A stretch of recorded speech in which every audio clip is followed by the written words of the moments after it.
बिस्मिल्लाहिर्रहमानिर्रहीम। अस्सलाम वालेकुम रहमतुल्लाहि वबरकातुहू। मैं हूं मोहम्मद इमरान, मौजूद हूं सऊदी अरब में। हज उम्रा मक्का मदीना के वाले से आने वाली जो भी लेटेस्ट अपडेट होती है वो मैं आपके साथ शेयर करता रहता हूं। तो आज के वीडियो में बताने वाला हूं कि 16 अहम मसरूफियात हैं जो आपको हज के दिनों में मुकम्मल करनी होती हैं। एक भाई का कमेंट आया था, पहले मैंने कहा था कि आपको 9 ज़रूरी काम होते हैं जो आपके हज के मुकम्मल करने होते हैं। मैंने कहा था कि 5 दिनों में 5 मकामात पे आपको 7 इबादत मुकम्मल करनी है, तो उसको हज कहा जाता है। आज मैं कह रहा हूं कि 16 मसरूफियात हैं जिनको आप मुकम्मल करते हैं तो आपका हज मुकम्मल होता है। तो तमाम तर चीज़ें अलग अलग हैं। अगर आप वीडियो को देखेंगे, अच्छे तरीके से सुनेंगे, तो आपको तमाम तर चीज़ें क्लियर हो जाएंगी। इसमें आपको मैं सबसे पहले बता देता हूं, आपने एहराम बांधना है। एहराम बांधने के बाद आप चले जाएंगे मीना के अंदर। 8 जिलहज्जा को जब आप मीना के अंदर पहुंचेंगे, जोहर की नमाज और असर की नमाज 8 जिलहज्जा की मुकम्मल हो गई। 9 जिलहज्जा शुरू हो जाएगी मगरिब के बाद, तो आप मगरिब की नमाज, इशा की नमाज और फजर की नमाज 9 जिलहज्जा की नमाजें मीना के अंदर मुकम्मल करेंगे। उसके बाद आप चले जाएंगे अरफात के अंदर। अब ये तीसरा पॉइंट है, अरफात में आप जाके आप जोहर से आपका अरफात का क़याम शुरू हो जाता है। तो जोहर की नमाज और असर की नमाज आपने अरफात में एक साथ पढ़नी है।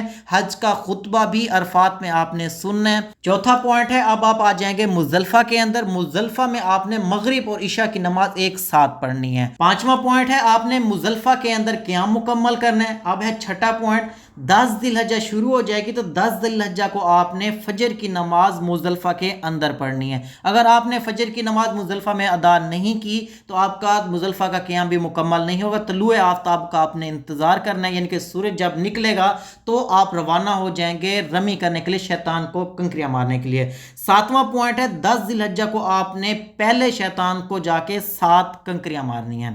उसके बाद 8वां पॉइंट है, आपने दम शक्कर की कुर्बानी करनी है। दम शक्कर की कुर्बानी कहा जाता है हज की कुर्बानी को। उसके बाद 9वां पॉइंट है, आपने हलक या तकसीर करनी है और अपना एहराम उतार देना है। अब ये जो है ना अलग अलग सारे पॉइंट थे। पहले मैंने बताया था कि आपने क़याम करना है। अब क़याम में था मीना का क़याम, मुजल्फा का क़याम, अरफात का क़याम। तो इसको मैं अलग अलग जब डिफाइन करूंगा तो 16 पॉइंट बन रहे हैं। अब है जी 10वां पॉइंट, आपने मीना के अंदर क़याम करना है। 11वां पॉइंट है, आपने तवाफ़े ज़ियारा करना है। 12वां पॉइंट है, आपने सही करनी है। अब देखें अलग अलग पॉइंट आ रहे हैं। ये चीज़ भी मुझे हज 2024 के अंदर क्लियर हुई थी। सिर्फ यही सुनने में आता है कि तवाफ़े ज़ियारा करना है, तवाफ़े ज़ियारा करना है।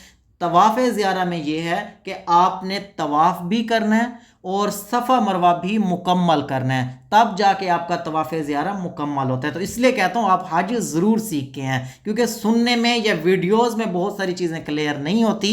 आप हज की किताबें ख़रीदें, उलमा से सीखें, और आपकी जो हज की ट्रेनिंग होगी वो भी लाजमी लेनी है। अच्छा जी, अब आ गया 13वां पॉइंट।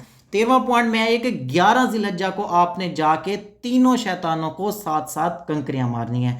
और अगर आपने तवाफ़े ज़ियारा 10 को नहीं किया था तो 11 को भी कर सकते हैं, 12 को भी कर सकते हैं। अब आ गया जी 14वां पॉइंट, 12 जिलहज्जा को भी आपने जाके तीनों शैतानों को साथ साथ कंकरियां मारनी होती हैं। अच्छा, 12 जिलहज्जा को ही तमाम हुजाज मीना को छोड़ के अपने अपने होटल्स की तरफ चले जाते हैं, लेकिन अफजल यह है कि आप 13 जिलहज्जा तक मीना में रहें, 13 जिलहज्जा की रमी करके फिर अपना वापस जाएं। अच्छा जी, अगर आपने 12 जिलहज्जा के गुरूब आफ्ताब से पहले पहले तमाम तर चीज़ें मुकम्मल कर ली हैं, आप मीना से चले गए हैं तो ठीक है। अगर आपके गुरूब आफ्ताब तक तवाफ़े ज़ियारा मुकम्मल नहीं हुआ या मीना में आप सामान लेने के लिए आए तो आपके ऊपर 13 जिलहज्जा की रमी वाजिब हो जाएगी। पहले वाजिब नहीं थी लेकिन अब हो जाएगी वाजिब। फिर आपको ज़रूर 13 की रमी करनी होगी। 13 की रमी करने के बाद फिर आप अपने होटल्स की तरफ चले जाएंगे। सबसे लास्ट और आखिरी पॉइंट है तवाफ़े विदा। जब आप मक्का छोड़ के मदीना की तरफ जाएं, पाकिस्तान की तरफ जाएं, या फिर जो है ना आप हज मुकम्मल हो गया है, आप आखिरी एक तवाफ़े जो करेंगे वो आपका तवाफ़े विदा होगा। अब बहुत सारे लोगों का ये सवाल होता है कि हमने आखिरी तवाफ़ कर लिया है, अब हमारे पास 1-2 दिन है मक्का के अंदर, हम चाहते हैं एक और उम्रा करें। तो आप एक और उम्रा भी कर सकते हैं। मस्जिद आयशा से एहराम बांध सकते हैं, मस्जिद जराना से एहराम बांध सकते हैं, ताइफ जाके भी एहराम बांध सकते हैं। अगर मदीना से दोबारा आना चाहते हैं वहाँ से भी आप एहराम बांध के आ सकते हैं। उम्रा करने के बाद फिर आपको एक आखिरी तवाफ़ करना होगा, यानी कि जब आपने मक्का छोड़ना है। इसमें ये शर्त नहीं है कि हज मुकम्मल करके आप तवाफ़ कर लेंगे। जब आप मक्का छोड़ेंगे इसकी ये शर्त है, मक्का छोड़ने से पहले आपने एक तवाफ़ करना है, उसको कहा जाएगा तवाफ़े विदा। آپ کے ذہن میں کوئی سوال ہے یا آپ کو ضروری معلومات چاہیے کمنٹ میں ضرور بتائیں، اور جن بھائیوں کو معلومات ہے یا اپنی معلومات آپ دوسرے بھائیوں تک پہنچانا چاہتے ہیں تو کمنٹ ضرور کیا کریں۔ میں بھی کوشش کرتا ہوں آپ کے کمنٹس کا جواب دیتا ہوں، اور میری یہ کوشش ہوتی ہے کہ جن حجاج کو یا جن کو معلومات ہے وہ معلومات تمام لوگوں تک پہنچ سکے۔ اگر آپ نے ابھی تک میرے چینل کو سبسکرائب نہیں کیا، سبسکرائب لازمی کر لیں تاکہ حج عمرہ مکہ مدینہ کے حوالے سے آنے والی جو بھی لیٹسٹ اپڈیٹ ہو سب سے پہلے آپ تک پہنچتی رہے۔ تو امید ہے آپ کو سمجھ آ چکی ہوگی۔ جو 9 بتائے تھے وہ میں نے بتایا تھا 3 فرائض ہیں اور 6 واجبات ہیں۔